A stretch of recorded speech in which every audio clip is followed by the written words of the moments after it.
Hello' everyone, মোৰ অন্য এটা মিনি ব্লগত স্বাগতম জনাইছোঁ। আজি হৈছে আমাৰ এক্সাম, চ' তাৰ কাৰণে 7:30 একাডেমি আহি পালোঁ। এক্সামটো আছিল 11 জুলাইৰ, কিন্তু মই মিনি ব্লগবোৰ এডিট কৰিবও পৰা নাছিলোঁ, অলপ কাম আছিল তাৰ কাৰণে। এইফালে মোৰ মডেলে ট্ৰানজেকশ্যন ৰিলছ বনালোঁ।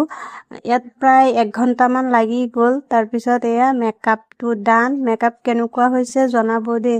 আৰু ৰিলছবোৰ অলৰেডি আপোনালোকে চালেই, কিন্তু মিনি ব্লগটোহে দিয়া হোৱা নাই। তাৰ কাৰণে ভাবিলোঁ দি দিওঁ, আৰু নিদিলেও বেয়া লাগে, বহুত দিন যিহেতু দিয়া নাই। আৰু এইফালে লাঞ্চ বিৰিয়ানী খুৱাইছিলোঁ, আৰু এইফালে ফটোশ্বুট হৈ আছিল। ফাৰ্ষ্ট টাইম ফটোশ্বুট কৰিলোঁ। প্ৰফেশ্যনেল ফটোগ্ৰাফাৰ ববেন মেথি তায়ে ফটোশ্বুট কৰিছিল। আৰু এইফালে আমাৰ মৰম লগা মডেলবোৰ, এইফালে ৰিলছ বনোৱা হৈছিল। আৰু আমাৰ ৰুমত যাওঁতে প্ৰায় 8:30মান হৈ গৈছিল। আৰু কেনেকুৱা হৈছে জনাব।